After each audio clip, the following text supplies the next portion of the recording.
Halo sahabat semua, semoga kalian selalu dalam keadaan sehat dan diberi kelapangan hati dimanapun berada. Di video kali ini, kami akan membawakan sebuah kisah berjudul Pria Sederhana yang Diremehkan Kekasihnya. Tak disangka dia pemilik perusahaan tempat ayahnya bekerja. Sebuah cerita tentang ketulusan yang diremehkan, tentang pengorbanan yang tak pernah terlihat, dan tentang seorang pria yang memilih diam saat hatinya terluka. Kisah ini akan mengajarkan kita bahwa tidak semua orang yang tampak sederhana itu lemah, dan tidak semua cinta mampu menghargai ketulusan. Sebelum kita masuk ke dalam ceritanya, buat kalian yang baru pertama kali datang ke channel ini, jangan lupa untuk subscribe, tekan tombol like jika kalian menyukai cerita-cerita penuh makna seperti ini, dan tuliskan pendapat kalian di kolom komentar. Dan jangan lupa juga, tekan tombol lonceng agar kalian tidak ketinggalan notifikasi setiap kali channel ini mengunggah cerita terbaru. Semoga cerita yang akan kalian dengarkan hari ini bisa menjadi pengingat bahwa menghargai seseorang jauh lebih penting daripada menilai dari apa yang terlihat. Semoga kisah ini bisa menyentuh hati, menguatkan jiwa, dan menjadi pelajaran berharga untuk kita semua. Selamat mendengarkan, dan semoga hati kalian ikut merasakan setiap emosi di dalam cerita ini. Pagi itu udara Jakarta terasa lembab, sisa hujan semalam masih menggantung di aspal yang mengilap. Raka memarkir motornya di sudut halaman kantor, sedikit jauh dari pintu utama. Ia mematikan mesin perlahan, seolah tak ingin suaranya mengganggu siapapun. Helm hitam kusam ia lepaskan, rambutnya yang rapi langsung tersapu angin pagi. Wajahnya tenang, nyaris datar, seperti seseorang yang sudah terbiasa tak diperhatikan. Ia merapikan kemeja polos warna abu-abu yang sudah mulai pudar di bagian kerah. Tangannya berhenti sejenak, menepuk-nepuk dada, memastikan kartu identitas tergantung lurus. Langkahnya mantap, tapi ringan. Tak ada kesan terburu-buru. Tak ada pula kesan penting. Pagi, Rak, sapa seorang pegawai di lobi. Suaranya datar. Pagi, jawab Raka singkat, senyum tipis sekadar formalitas. Lobi kantor itu luas, dingin oleh pendingin udara, dengan lantai marmer yang memantulkan bayangan orang-orang yang lalu lalang. Raka berjalan melewati meja resepsionis tanpa menoleh. Ia tahu, tak ada yang benar-benar memperhatikannya. Dan itu ia sukai. Di sudut ruangan, beberapa pegawai sedang berbincang pelan. Tawa kecil terdengar, disusul bisik-bisik yang sengaja dipelankan saat Raka melintas. Itu dia, yang katanya pacarnya cantik banget, bisik seseorang. Iya, tapi hidupnya gitu-gitu aja, sahut yang lain, diakhiri dengusan pelan. Raka mendengarnya. Ia selalu mendengar. Namun wajahnya tetap tenang. Bahunya tak mengeras. Langkahnya tak melambat. Seakan semua itu hanya suara angin yang lewat begitu saja. Di luar kantor, di sebuah halte kecil yang teduh oleh pohon flamboyan, Sinta berdiri sambil memeluk tasnya. Wajahnya cantik, riasan tipis menonjolkan mata yang tajam dan bibir yang sering mengatup saat kesal. Jam di pergelangan tangannya sudah ia lihat 3 kali dalam 2 menit. Selalu telat, gumamnya kesal. Tak lama, motor Raka berhenti di depannya. Mesin dimatikan. Raka tersenyum kecil. Maaf, nunggu lama? Tanyanya pelan. Sinta menghela napas panjang, matanya menyapu motor tua itu dari atas ke bawah. Catnya sudah kusam, knalpotnya mengeluarkan suara berat yang tak sedap didengar. Kamu nggak capek hidup begini terus? Tanyanya tiba-tiba, tanpa basa-basi. Raka terdiam sejenak. Tangannya masih memegang setang motor. Ia menoleh perlahan, menatap Sinta. Wajahnya lembut, tapi ada sesuatu di matanya. Sesuatu yang dalam. Maksud kamu? Tanyanya tenang. Sinta mengibaskan rambutnya, nada suaranya meninggi. Lihat teman-temanku, Rak. Mereka sudah naik mobil, sudah mikirin rumah, mikirin masa depan. Kamu masih aja kayak gini. Raka tersenyum. Senyum yang singkat. Hampir tak terlihat. Aku nyaman. Nyaman itu beda sama cukup, potong Sinta cepat. Aku capek jelasin ke orang-orang kenapa pacarku masih naik motor tua. Kalimat itu menggantung di udara. Berat. Menampar tanpa suara.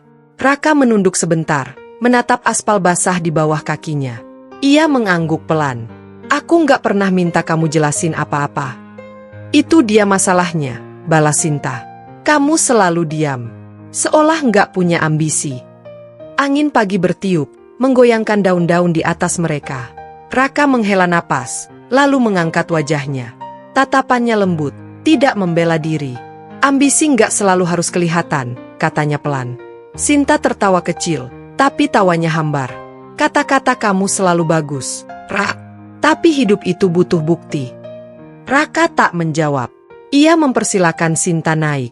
Motor kembali melaju, membelah jalanan pagi yang mulai padat. Di sepanjang perjalanan, Sinta lebih banyak diam, menatap kaca spion kecil yang memantulkan wajah Raka. Wajah yang menurutnya terlalu tenang, terlalu sederhana. Di kantor, Raka kembali menjadi sosok yang tak mencolok. Ia duduk di meja kerjanya, membuka laptop, menatap layar tanpa ekspresi. Jarinya bergerak pelan, mengetik beberapa baris, lalu berhenti. Pandangannya melayang keluar jendela, ke langit yang mulai cerah. Sore harinya, ia berjalan keluar kantor lebih lambat dari biasanya. Di depan gerbang, seorang satpam tua berdiri tegak, wajahnya ramah meski terlihat lelah. "Pulang, Mas Raka?" sapa pria itu. "Iya, Pak," jawab Raka sambil tersenyum. "Bapak sehat?" Satpam itu tertawa kecil. "Sehat, alhamdulillah. Cuma ya, usia." Raka mengangguk pelan, tatapannya lembut. Ia tahu siapa pria itu. Ia tahu cerita hidupnya. Dan ia tahu betul betapa pentingnya pria itu bagi seseorang yang ia cintai. Namun semua itu tetap ia simpan rapat-rapat. Malamnya, Raka duduk sendirian di kamar kecilnya. Lampu temaram. Suara hujan kembali turun, pelan tapi konsisten. Ia membuka ponsel, menatap foto Sinta yang tersenyum cerah. Jarinya berhenti di layar. Ia menghela napas panjang. "Kalau suatu hari aku berhenti diam," gumamnya lirih, hampir tak terdengar. "Apa kamu masih mau melihatku sama?" Hujan di luar semakin deras. Dan Raka tahu, diamnya selama ini akan segera diuji oleh sebuah keputusan yang akan mengubah segalanya. Sore itu langit menguning pucat, matahari menggantung rendah di antara gedung-gedung tinggi. Angin berembus hangat, membawa debu jalanan dan suara klakson yang bersahut-sahutan. Raka duduk di bangku kecil sebuah kafe sederhana di pinggir jalan, tempat favorit mereka sejak dulu. Meja kayunya sudah mulai kusam, catnya terkelupas di beberapa sudut, tapi justru di sanalah kenangan mereka tertinggal. Sinta datang dengan langkah cepat, wajahnya datar. Ia menaruh tasnya agak keras di meja, lalu duduk tanpa senyum.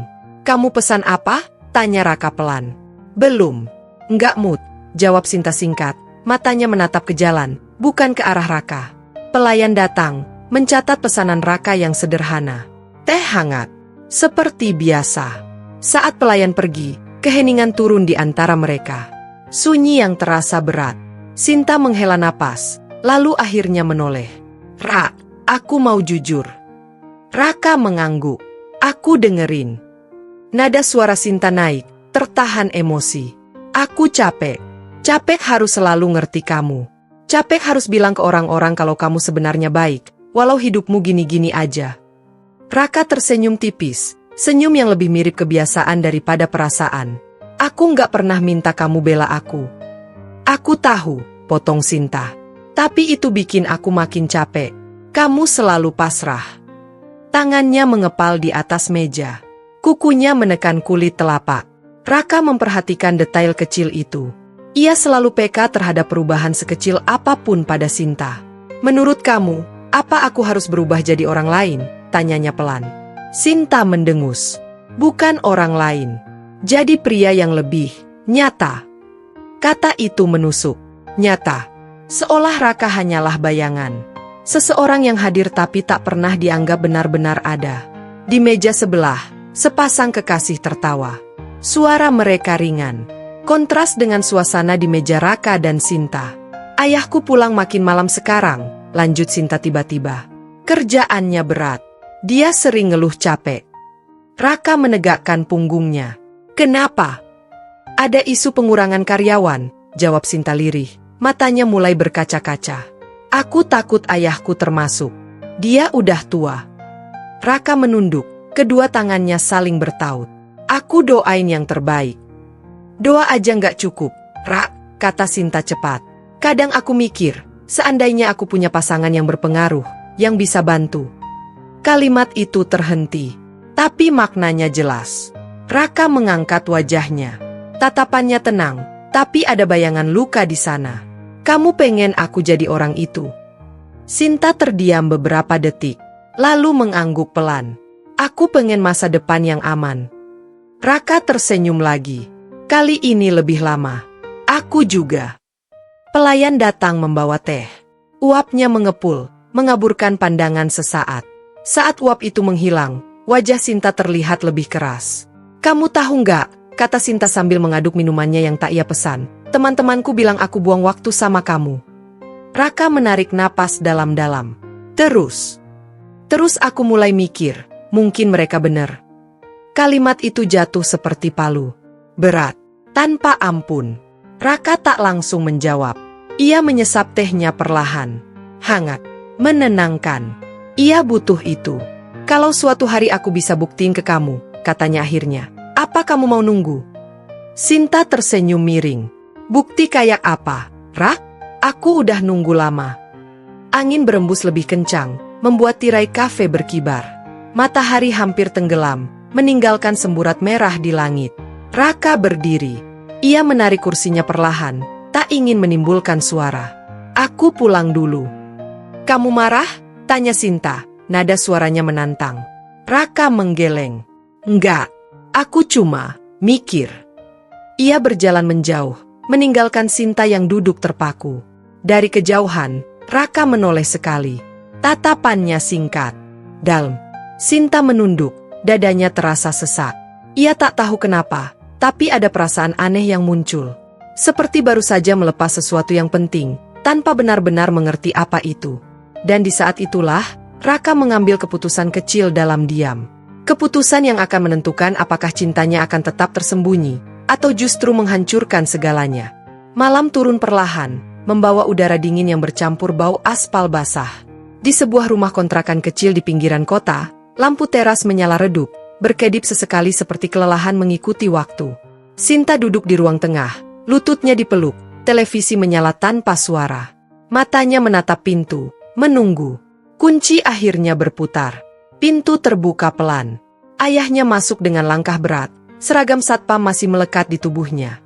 Topi hitam ia lepaskan, rambutnya yang mulai memutih basah oleh keringat. Bahunya turun, seolah menahan beban seharian. Yah, Sinta berdiri cepat. Kok baru pulang? Ayahnya tersenyum tipis, senyum yang dipaksakan. Lagi banyak lembur, Nak. Ia duduk di kursi kayu, menghela napas panjang. Tangannya gemetar saat membuka sepatu. Sinta memperhatikan setiap gerakan itu, dadanya terasa sesak. Bapak capek banget kelihatannya, kata Sinta lirih. Namanya juga kerja, jawab sang ayah sambil terkekeh kecil. Kalau nggak kerja, kamu makan apa? Sinta menunduk. Ia mengambil segelas air dan memberikannya. Ayahnya meminum perlahan, seolah setiap tegukan adalah tenaga yang ia kumpulkan. Di kantor gimana? Tanya Sinta hati-hati. Ayahnya diam sejenak.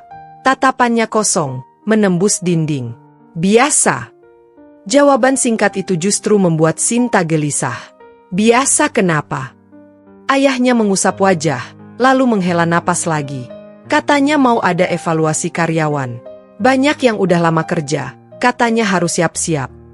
Kata siap-siap itu menggantung di udara. Berat, menakutkan.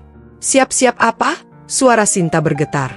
Ayahnya tersenyum, senyum yang terlalu dewasa untuk menyembunyikan kekhawatiran. Siap-siap kalau suatu hari dipanggil.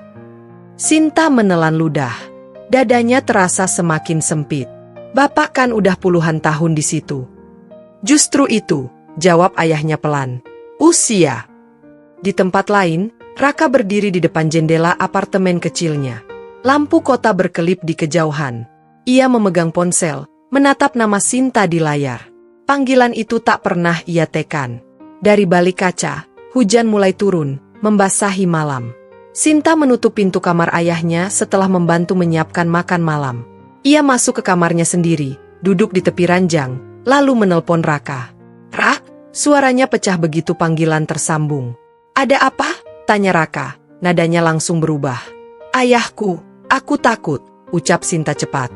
Kalau dia dipecat, kita mau hidup dari apa? Raka menutup matanya. Tangannya mengepal. Aku di sini. Kamu bisa bantu apa? Tanya Sinta tanpa maksud menyakiti, tapi kalimat itu tetap melukai. Raka terdiam beberapa detik. Aku akan cari cara. Cara gimana? Desak Sinta. Kamu kan cuma. Kalimat itu terhenti. Tapi Raka tahu kelanjutannya. Cuma apa? Tanyanya pelan. Sinta tak menjawab. Tangisnya terdengar. Isakan kecil yang jujur. Raka duduk di tepi ranjangnya. Suara hujan semakin keras. Percaya sama aku, katanya lembut. Aku nggak akan biarin ayah kamu kenapa-kenapa. Sinta mengusap air matanya. Kamu janji. Raka menatap pantulan dirinya di jendela. Wajah sederhana. Pakaian biasa. Pria yang terus diremehkan. Aku janji. Panggilan berakhir. Raka berdiri, meraih jaket, lalu keluar ke malam. Hujan menyambutnya tanpa ampun. Ia berjalan cepat menuju mobil yang terparkir di basement. Ekspresinya berubah. Tenang. Tegas. Di dalam mobil, ia mengeluarkan ponsel lain dari saku dalam jaketnya. Ponsel yang jarang ia gunakan. Ia membuka kontak, menatap satu nama di sana. Direktur HR. Jarum jam menunjukkan hampir tengah malam ketika Raka mengangkat telepon. Nada sambung terdengar. 1 kali. 2 kali. Di rumah kecil itu, Sinta memeluk lututnya sambil menatap langit-langit, berdoa dalam diam. Dan di saat yang sama, sebuah percakapan penting akan dimulai. Percakapan yang bisa menyelamatkan satu keluarga, atau justru membuka rahasia yang selama ini disembunyikan Raka. Lampu-lampu kota memantul di kaca gedung tinggi, menciptakan kilau dingin yang tak pernah benar-benar tidur. Raka melangkah keluar dari lift pribadi di lantai teratas gedung utama perusahaan. Suara langkahnya bergema di koridor panjang yang sunyi, hanya ditemani dengung pendingin ruangan. Disinilah dunia aslinya berada. Dunia yang tak pernah ia ceritakan pada siapapun, termasuk Sinta. Ia membuka pintu ruang kerjanya.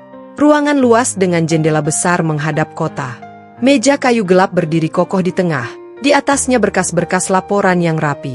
Raka melepas jaketnya, menggulung lengan ke meja, lalu duduk. Wajahnya berubah. Lebih serius. Lebih tegas. Ponselnya bergetar. Pak Raka, maaf mengganggu malam-malam. Suara Direktur HR terdengar di seberang, penuh kehati-hatian. Tidak apa-apa, jawab Raka singkat. Saya mau bahas soal evaluasi karyawan. Ada jeda sejenak. Apakah ada yang perlu kami siapkan, Pak? Raka menatap keluar jendela. Lampu jalan seperti garis panjang tak berujung. Ada satu nama, Pak Surya, Satpam di Gedung Timur. Direktur HR menghela napas kecil. Beliau termasuk karyawan lama, Pak. Usianya juga. Justru itu, potong Raka tegas. Saya tidak mau namanya masuk daftar pengurangan. Suasana di seberang telepon mendadak hening. Baik, Pak. Akan kami catat. Raka memejamkan mata sejenak. Pastikan juga jam kerjanya disesuaikan. Jangan lembur berlebihan. Baik, Pak Raka. Telepon ditutup. Raka bersandar di kursinya. Nafasnya panjang. Berat. Di kepalanya terbayang wajah Sinta yang cemas. Juga wajah Pak Surya yang selalu tersenyum meski lelah. Pintu ruangannya diketuk pelan. Masuk, kata Raka. Seorang pria parubaya berkacamata masuk dengan langkah hati-hati. Maaf, Pak. Saya kira Bapak sudah pulang. Belum, jawab Raka. Ada apa? Pria itu tersenyum kecil. Hanya ingin memastikan jadwal besok. Ada rapat direksi. Raka mengangguk. Saya hadir. Saat pria itu keluar, Raka berdiri dan berjalan ke jendela. Ia menyentuh kaca dingin dengan ujung jari. Di balik kilau dan kemewahan ini, ia merasa kosong. Semua yang ia miliki tak pernah bisa ia bagikan dengan orang yang ia cintai. Pagi harinya, Raka kembali mengenakan kemeja polos. Ia turun ke lobi bersama karyawan lain, menyatu di antara mereka. Tak ada yang menyapa dengan hormat. Tak ada yang tahu. Di pintu masuk, Pak Surya berdiri. Wajahnya terlihat sedikit lebih segar hari ini. Mas Raka, sapa Pak Surya ceria. Aneh ya, saya dapat kabar jadwal saya dikurangi. Alhamdulillah. Raka tersenyum. Syukurlah, Pak. Pak Surya menepuk bahu Raka ringan. Mungkin Tuhan masih sayang. Raka tertawa kecil. Iya, Pak. Dari kejauhan, Sinta berdiri menunggu ayahnya. Ia melihat Raka berbincang dengan Pak Surya. Alisnya berkerut. Ada perasaan aneh yang muncul, seperti potongan puzzle yang belum tersusun. Mereka kenal dekat, gumam Sinta pelan. Raka menoleh. Tatapannya bertemu dengan Sinta. Sejenak, lalu ia berpaling, melangkah pergi seperti biasa. Tak ada penjelasan, tak ada pengakuan. Di dalam dirinya, Raka tahu satu hal. Setiap kebohongan kecil yang ia jaga demi cinta kini berubah menjadi beban. Dan semakin lama ia diam, semakin besar risiko rahasianya terbongkar dengan cara yang tak ia inginkan. Pagi itu langit mendung menggantung rendah, seolah menahan hujan yang belum ingin jatuh. Raka duduk sendirian di ruang rapat kecil lantai 8, ruang yang jarang digunakan dan selalu sunyi. Dinding kaca buram membuat dunia luar terasa jauh. Di atas meja, terbuka berkas-berkas evaluasi karyawan. Nama-nama tercetak rapi, dingin, tanpa wajah, tanpa cerita. Raka menggeser satu lembar kertas ke hadapannya. Jarinya berhenti di satu nama. Surya. Ia menarik napas pelan. Ingatannya kembali pada wajah pria tua itu. Senyumnya yang ramah, caranya berdiri tegak meski lututnya sering gemetar karena lelah. Ia menutup map itu perlahan, seolah menutup keputusan yang sudah ia ambil sejak lama. Pintu diketuk. Masuk, ucap Raka. 2 orang manajer masuk, ekspresi mereka serius. Salah satunya membuka pembicaraan. Pak, kami sudah menyusun daftar final. Pengurangan ini cukup besar. Raka mengangguk tanpa menatap mereka. Saya sudah lihat. Manajer itu ragu-ragu. Ada beberapa nama karyawan lama yang, secara produktivitas sudah menurun. Raka mengangkat kepala. Tatapannya tenang tapi tegas. Produktivitas tidak selalu bisa diukur dengan usia. Ruangan mendadak sunyi. Pak Surya tidak termasuk, lanjut Raka. Saya ingin beliau dipindahkan ke shift pagi saja. Jam kerja dipersingkat. Haknya tetap penuh. Salah satu manajer menghela napas. Itu akan menimbulkan pertanyaan, Pak. Biarkan, jawab Raka singkat. Kalau ada yang bertanya, bilang itu keputusan saya. Mereka saling berpandangan, lalu mengangguk. Baik, Pak. Setelah mereka keluar, Raka duduk diam lama. Matanya terpejam. Ia tahu setiap keputusan punya konsekuensi. Dan ia memilih menanggungnya sendiri. Siang hari, hujan akhirnya turun. Rintiknya membasahi kaca-kaca gedung, menciptakan irama pelan yang menenangkan. Di pos satpam, Pak Surya berdiri dengan payung kecil di tangan. Seorang staf HR menghampirinya. Pak Surya, saya mau sampaikan, kata staf itu ramah. Mulai minggu depan, Bapak pindah shift pagi. Jam kerja dikurangi. Pak Surya tertegun. Maksudnya? Bapak tetap kerja. Gaji tetap. Bahkan ada sedikit penyesuaian. Payung di tangan Pak Surya hampir terjatuh. Ini serius. Staf itu tersenyum.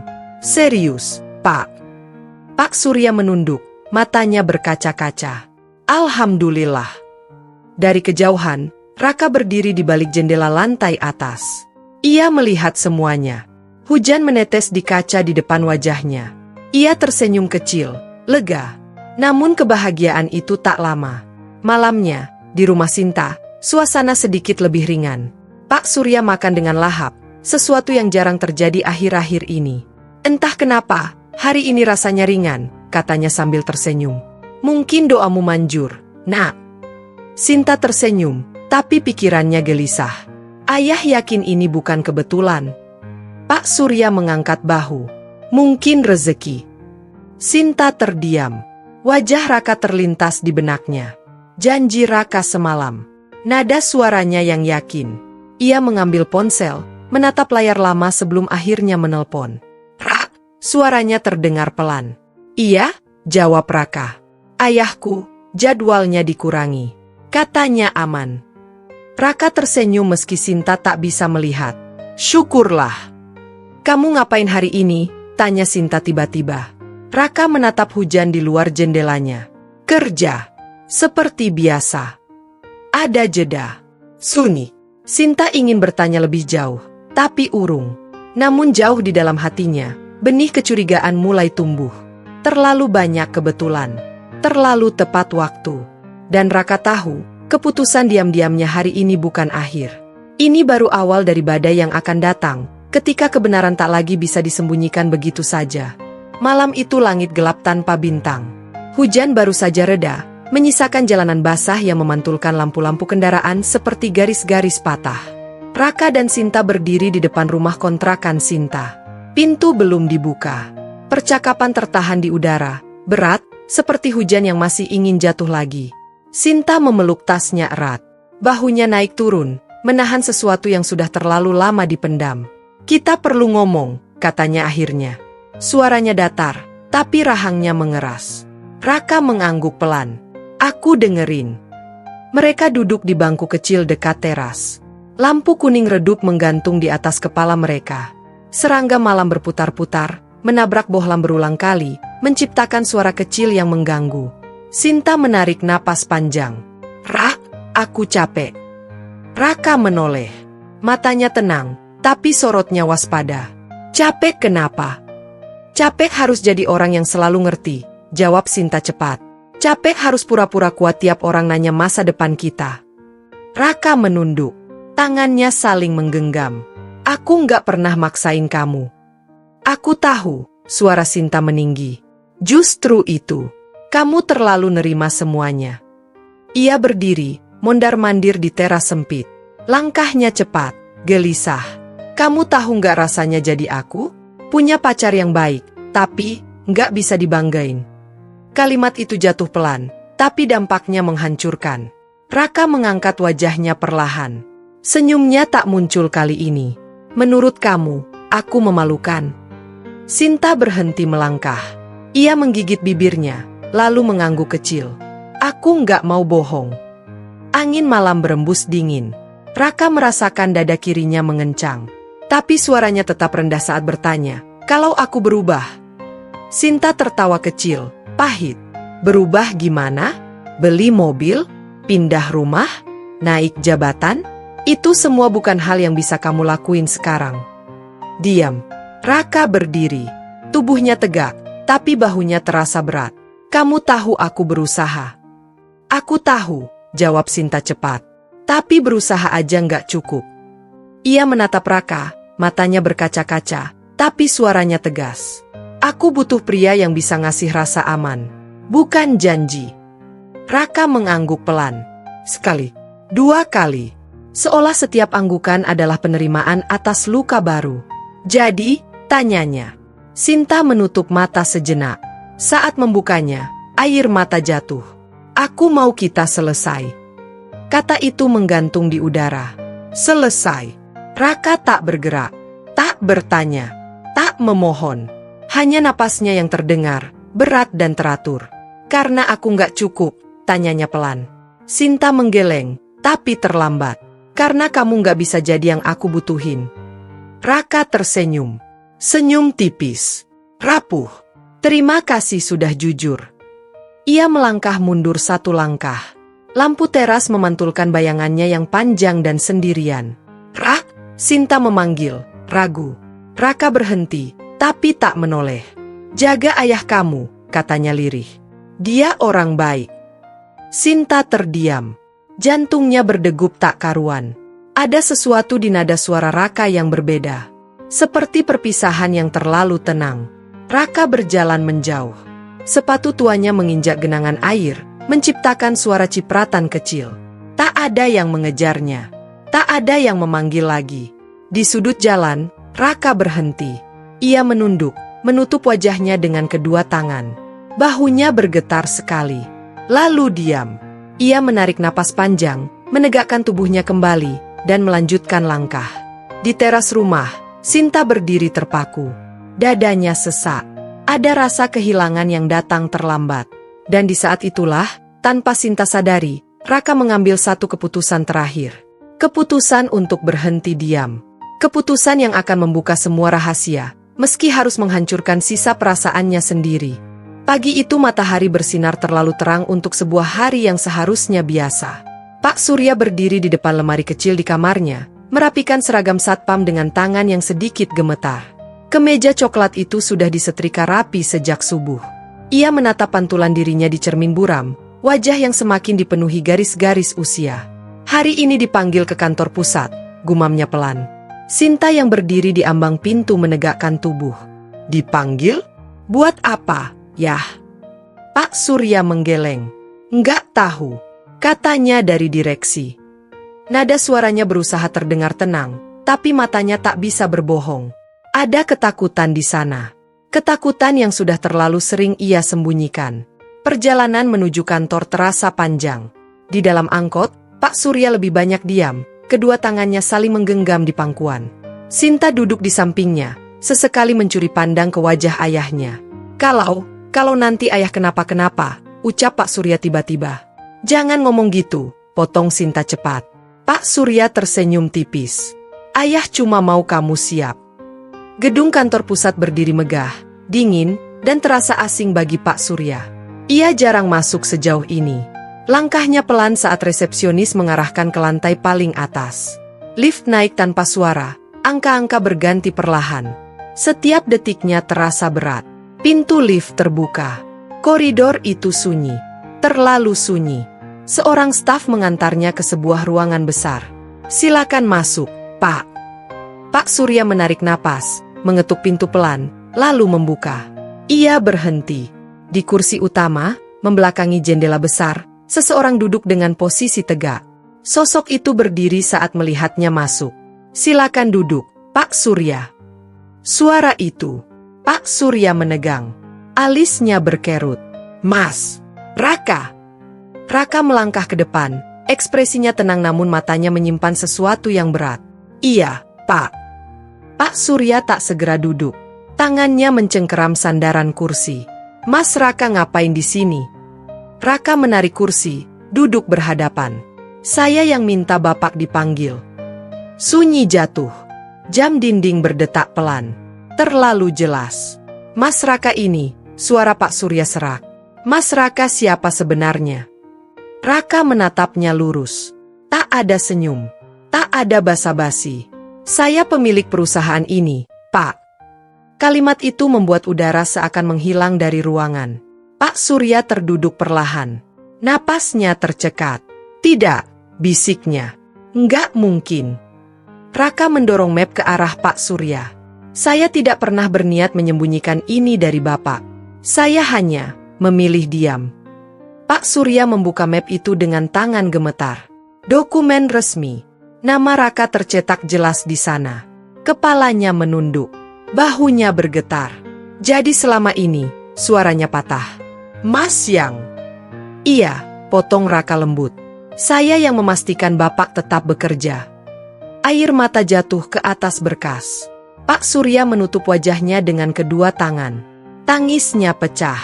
Bukan karena takut lagi, tapi karena malu. Dan terima kasih yang tak tahu harus diucapkan bagaimana. Anak saya, katanya tersengal. Dia sudah menyakiti Mas. Raka menggeleng pelan. Tidak apa-apa, Pak. Tidak, bantah Pak Surya, menatapnya dengan mata merah. Saya gagal jadi ayah. Raka berdiri, mendekat. Bapak tidak gagal. Bapak mendidik Sinta jadi perempuan yang jujur. Pak Surya terisak. Mas terlalu baik. Di luar ruangan, Sinta berdiri gelisah. Ia menunggu ayahnya terlalu lama. Jantungnya berdetak tak karuan. Ada firasat buruk yang tak bisa ia jelaskan. Pintu akhirnya terbuka. Pak Surya keluar dengan wajah basah oleh air mata. Di belakangnya, Raka berdiri. Tegap, berwibawa. Sangat berbeda dari Raka yang ia kenal. Tatapan mereka bertemu. Sinta membeku. Rak, suaranya hampir tak keluar. Raka menatapnya dalam-dalam. Tak ada kemarahan. Tak ada kebencian. Hanya jarak yang tiba-tiba terasa sangat jauh. Dan pada detik itu, Sinta tahu, sesuatu yang besar baru saja runtuh dalam hidupnya. Tapi ia belum tahu, apakah masih ada yang bisa ia perbaiki, atau semuanya sudah benar-benar berakhir. Ruang tunggu lantai atas terasa dingin, bukan hanya karena pendingin udara yang terlalu kuat, tapi karena suasana yang menggantung tanpa kepastian. Sinta berdiri kaku di dekat dinding kaca, jemarinya saling menggenggam hingga memutih. Dari balik kaca, ia bisa melihat kota bergerak seperti biasa. Mobil melaju. Orang-orang bergegas. Seolah dunia tak peduli pada hidupnya yang baru saja terguncang. Pintu ruang direksi tertutup rapat di belakang Raka. Suara langkahnya menjauh, meninggalkan Sinta dan ayahnya dalam keheningan yang canggung. Pak Surya berdiri mematung. Bahunya turun. Wajahnya pucat. Tangannya bergetar ketika mencoba merapikan seragam yang sudah rapi sejak pagi. Ia tak langsung menoleh ke arah putrinya.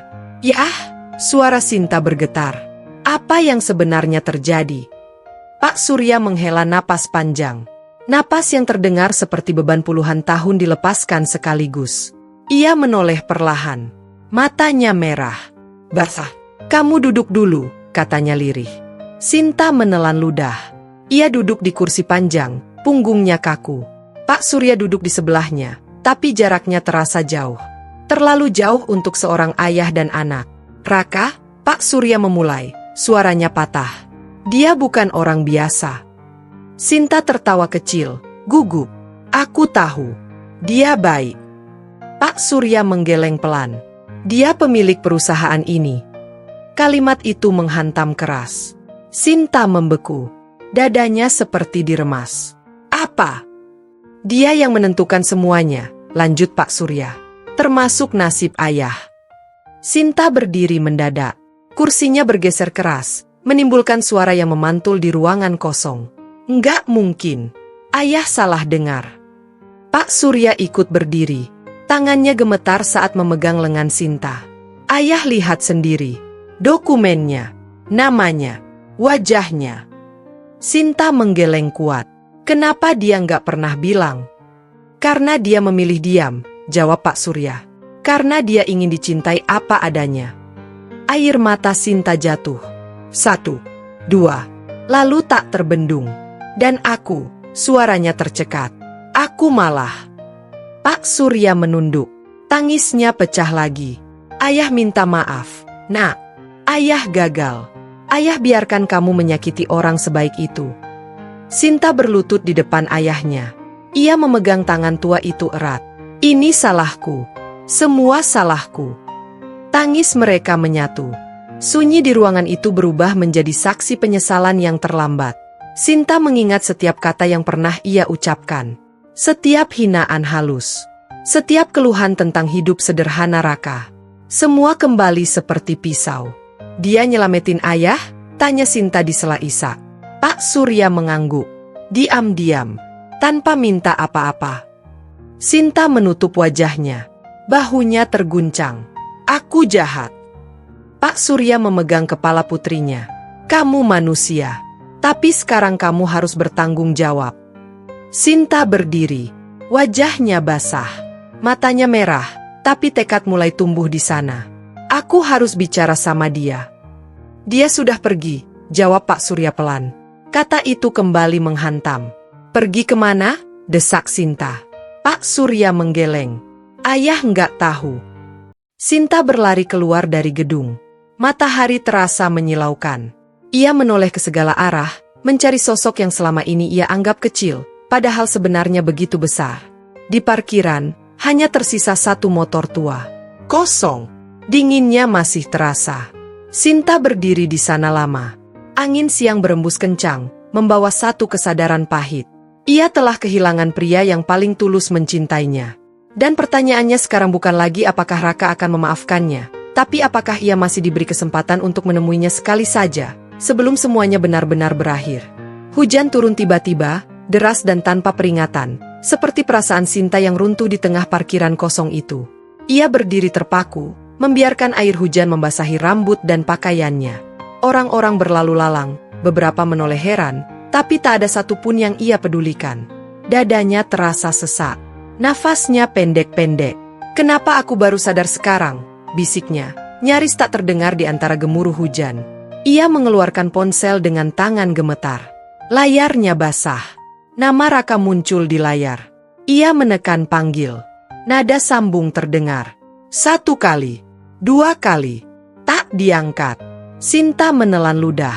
Ia mencoba lagi. Dan lagi. Tetap tak ada jawaban. "Aku mohon," katanya pelan, seolah Raka bisa mendengar. "Sekali aja." Ingatan-ingatan itu datang tanpa ampun. Cara Raka selalu menunggu dengan sabar.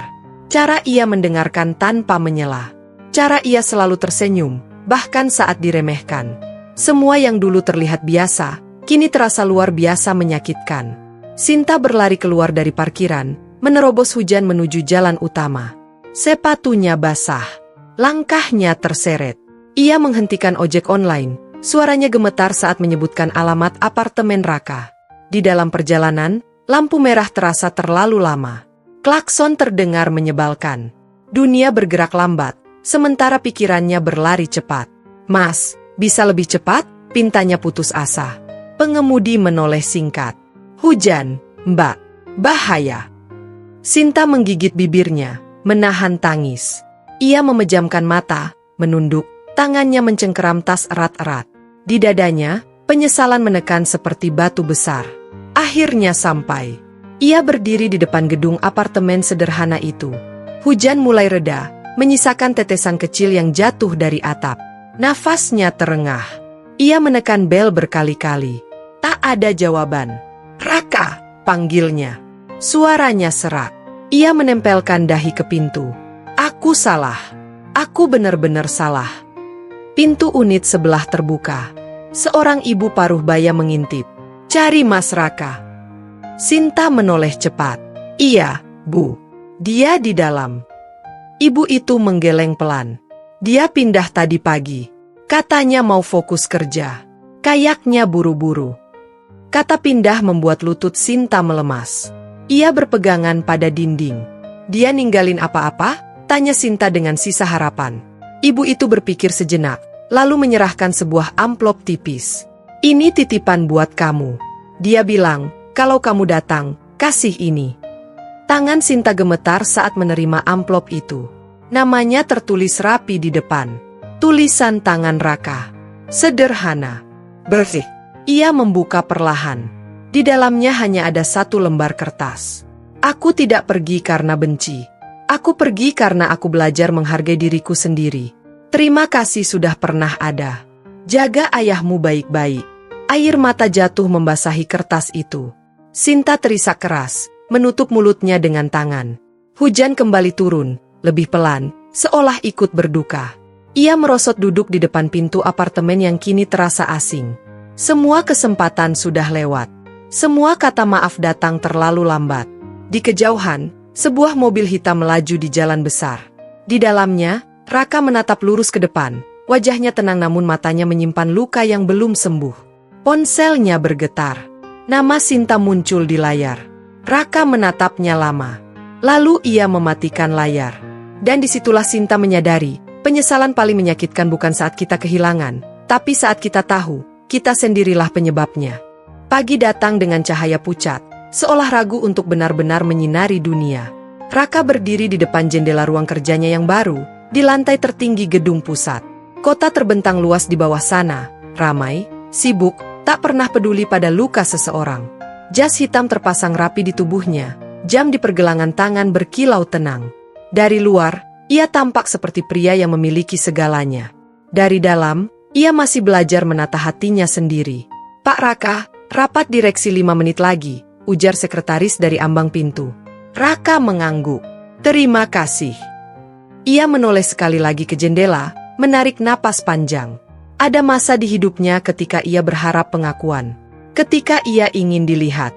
Tapi kini, ia hanya ingin tenang. Di ruang rapat, para direktur berdiri saat ia masuk. Kursi utama menunggunya. Raka duduk dengan sikap tenang, membuka rapat dengan suara stabil.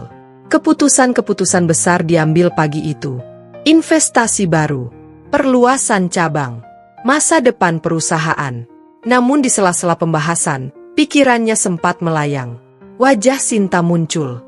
Tangisnya. Suaranya yang memanggil namanya di hujan. Raka mengepalkan tangan di bawah meja, lalu melepaskannya perlahan. Rapat selesai. Di tempat lain, di rumah kontrakan kecil itu, Sinta duduk di lantai kamar ayahnya. Amplop dari Raka masih ia genggam. Matanya sembab. Ayahnya duduk di sampingnya, menatap putrinya dengan rasa bersalah yang mendalam. Kalau ayah tahu dari awal, suara Pak Surya bergetar. Sinta menggeleng. Ini bukan salah ayah. Ia berdiri, mengusap wajahnya, lalu menatap ayahnya dengan tekad baru. Aku harus belajar. Kalau mau dicintai dengan tulus, aku juga harus menghargai ketulusan. Pak Surya mengangguk.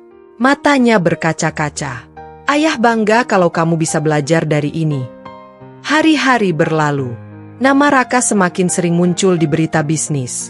Wajahnya terpampang di layar televisi, di majalah, di artikel daring. Sinta melihat semua itu dalam diam. Tak ada lagi rasa ingin memiliki. Yang ada hanya doa. Semoga kamu bahagia, bisiknya setiap kali melihat nama itu. Suatu sore, Raka berdiri di bandara. Tas kecil di tangannya. Penerbangan ke luar negeri menunggunya. Sebelum masuk, ia berhenti, menatap langit senja yang jingga. Ia mengeluarkan ponsel, membuka galeri. Satu foto lama. Ia dan Sinta tersenyum di motor tua itu. Raka menatapnya lama, lalu menutup layar. Terima kasih, katanya pelan, pada masa lalu yang telah mengajarkannya harga diri. Di rumah, Pak Surya berangkat kerja dengan langkah lebih ringan. Jadwalnya manusiawi. Wajahnya lebih tenang. Setiap pagi ia berdoa untuk pria yang diam-diam menyelamatkan hidupnya. Pesawat lepas landas. Raka menatap awan dari balik jendela. Di sana, jauh di bawah, ada cerita yang telah selesai. Cinta yang tidak gagal, hanya berakhir pada waktunya. Raka tersenyum kecil. Untuk pertama kalinya, tanpa luka. Dan di kota itu, Sinta belajar satu hal yang akan ia ingat seumur hidupnya. Bahwa pria paling berharga seringkali bukan yang paling bersinar, tapi yang paling tulus. Dan ketika ketulusan diremehkan, ia tidak akan menunggu. Ia akan pergi. Sahabat semua, demikianlah kisah yang kami bagikan hari ini. Sebuah cerita tentang pria yang memilih pergi bukan karena lemah, tetapi karena ia tahu harga dirinya. Tentang cinta yang datang terlambat, dan tentang pelajaran hidup yang tak akan terlupakan. Terima kasih sebesar-besarnya untuk kalian semua yang sudah meluangkan waktu, mendengarkan cerita ini dari awal hingga akhir. Semoga kisah ini bisa memberikan makna, membuka mata, dan mengajarkan kita untuk lebih menghargai orang-orang tulus di sekitar kita. Jika kalian menyukai cerita ini, jangan lupa untuk subscribe, like, dan bagikan video ini kepada orang-orang terdekat kalian agar semakin banyak yang bisa mengambil pelajaran darinya. Kami pamit undur diri. Terima kasih telah menonton. Sampai jumpa di cerita berikutnya.